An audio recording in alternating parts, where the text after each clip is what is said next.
दोस्तों जरा सोचिए, आप घर में बैठे हो और अचानक आपको बालकनी से दिखे कि एक हेलीकॉप्टर से नोट बरसाए जा रहे हो, तो आपका क्या रिएक्शन होगा? आप कहेंगे कि ये कैसी बेतुकी बात है, भला हेलीकॉप्टर से नोट क्यों बरसाए जाएंगे? दोस्तों ये सच है कि हेलीकॉप्टर से नोट नहीं बरसाए जाते हैं, लेकिन इकोनॉमिक वर्ल्ड में एक टर्म यूज होता है हेलीकॉप्टर मनी, जिसे मॉनेटरी हेलीकॉप्टर भी कहते हैं। दोस्तों कोरोना वायरस के कारण लगभग पूरी दुनिया लॉकडाउन हो चुकी है, व्यापार धंधे सब ठप पड़ चुके हैं। IMF ने भी अब तक की सबसे बड़ी मंदी की संभावना जता दी है। ऐसे में अमेरिका सहित कुछ देशों में अर्थशास्त्रियों द्वारा हेलीकॉप्टर मनी की संभावनाएं भी जताई गई हैं। लेकिन अपने देश में असल चर्चा तब शुरू हुई जब तेलंगाना के CM KCR ने रिजर्व बैंक से हेलीकॉप्टर मनी जारी करने की मांग की। पूरे देश के लिए यह एक नई चीज थी। दोस्तों आज इस वीडियो में हम आपको बताएंगे कि हेलीकॉप्टर मनी क्या है और इसके फायदे तथा नुकसान क्या क्या हैं। नमस्कार दोस्तों, मेरा नाम है राहुल और आप देख रहे हैं सच्ची खबर यूट्यूब चैनल। तो चलिए शुरू करते हैं आज का यह वीडियो। सबसे पहला सवाल है कि हेलीकॉप्टर मनी क्या है। तो दोस्तों हेलीकॉप्टर मनी टर्म का सर्वप्रथम प्रयोग 1969 में अर्थशास्त्री मिल्टन फ्रीडमैन ने किया था। फ्रीडमैन के अनुसार जब किसी देश का केंद्रीय बैंक उस देश में आई मंदी को दूर करने के लिए ज्यादा मात्रा में नोट छापकर सरकार को दे देता है ताकि सरकार उसे आम जनता में मुफ्त में बांट सके, इसे ही हेलीकॉप्टर मनी कहते हैं। इस तरह के पैसे की खास बात ये होती है कि सरकार न तो आम जनता से ये पैसे वापस लेती है और न ही ये पैसा उसे रिजर्व बैंक को वापस करने होते हैं।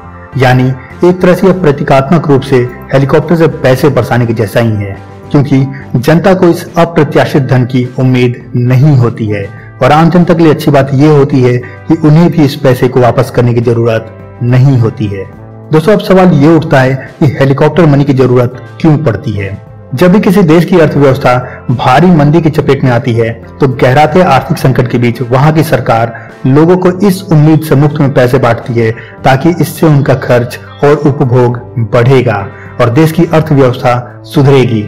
अर्थशास्त्र के सिद्धांत ये कहते हैं कि जब आर्थिक संकट अपने चरम पर पहुंच जाए तो ये आखिरी विकल्प होता है, यानी सरकार के सामने देश की अर्थव्यवस्था को बचाने का यही एकमात्र रास्ता बचता है। अब सबसे बड़ा सवाल यह है कि हेलीकॉप्टर मनी से क्या फायदे हैं। तो दोस्तों हेलीकॉप्टर मनी का फायदा सिर्फ इतना ही है कि इससे किसी भी देश की डूबती अर्थव्यवस्था को तात्कालिक तौर पर राहत मिल जाता है। लोग सरकार से मिले पैसे को खर्च करना शुरू कर देते हैं और साथ में अपने पास मौजूद पैसे को भी खर्च करते हैं। इससे मार्केट में पैसे का प्रवाह शुरू होता है और अर्थव्यवस्था को गति मिलती है। इस तरह हेलीकॉप्टर मनी से सरकारें देश की डूबती अर्थव्यवस्था को बचाने की एक आखिरी कोशिश करती हैं। वही सबसे बड़ा सवाल यह भी है कि हेलीकॉप्टर मनी के नुकसान क्या क्या हैं। तो दोस्तों तात्कालिक तौर पर हेलीकॉप्टर मनी से भले ही फायदा दिखे, लेकिन दूरगामी तौर पर इसके नुकसान ही नुकसान हैं। इस व्यवस्था के अंतर्गत केंद्रीय बैंक अनलिमिटेड पैसा छापता है, लेकिन बदले में उसे सरकार से कुछ हासिल नहीं होता। अर्थशास्त्रियों के मुताबिक यह एक दोधारी तलवार की तरह होती है, यानी जनता ने उस पैसे को पूरा खर्च किया तब तो उस अर्थव्यवस्था में सुधार हो सकता है, लेकिन अगर जनता उस पैसे को अपने भविष्य के लिए बचा लेगी तो ऐसे में उस देश की अर्थव्यवस्था को डूबने से कोई नहीं रोक पाएगा। और अगर अर्थव्यवस्था में कुछ सुधार हो भी जाए तब भी उस देश की मुद्रा का अवमूल्यन यानी हाइपर इन्फ्लेशन हो जाता है। इससे अंतर्राष्ट्रीय मार्केट में उस मुद्रा की कीमत घट जाती है। इस स्थिति को मुद्रास्फीति कहते हैं। इस व्यवस्था का सबसे परफेक्ट उदाहरण जिम्बाब्वे और वेनेजुएला है, जहां इस कदर बेहिसाब नोट छापे गए कि उनकी कीमत कौड़ियों के बराबर भी नहीं रह गई। दोस्तों एक्सपर्ट्स का यह भी कहना है सरकारों को इस तरह मुफ्त में पैसे बांटने की जगह जरूरी चीजों पर टैक्स में छूट देनी चाहिए या उन्हें टैक्स फ्री कर देना चाहिए, जिससे कि सिस्टम में पैसे का प्रवाह बना रहे। हालांकि ये भी एक तरह से हेलीकॉप्टर मनी के जैसा ही है। इससे भले ही सरकार और उद्योगों को कुछ समय के लिए नुकसान उठाना पड़ेगा, लेकिन सिस्टम में पैसे की लिक्विडिटी बनी रहेगी।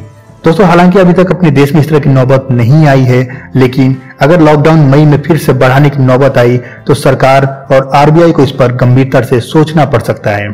इसके अलावा पूरी दुनिया के जानकार भी इस बात पर एकमत हैं कि दुनिया भर में छाई आर्थिक सुस्ती और गहराएगी और बेरोजगारी अपने चरम पर होगी। ऐसे में गरीबी और मायूसी से जूझ रही सरकारों के पास मौजूद सभी विकल्पों को अपनाने के अलावा कोई और चारा नहीं बचेगा। तो दोस्तों आपकी इस बारे में क्या राय है, अपनी जवाब कमेंट करके हमें जरूर बताइएगा। वीडियो पसंद आया हो तो इसे लाइक और अपने दोस्तों के साथ शेयर करना बिल्कुल मत भूलिएगा। चैनल पर नए हैं तो सारे सब्सक्राइब कर लो, बेल आइकन जरूर प्रेस करें। फिर मिलते हैं अगले वीडियो में, तब तक के लिए गुड बाय, जय हिंद।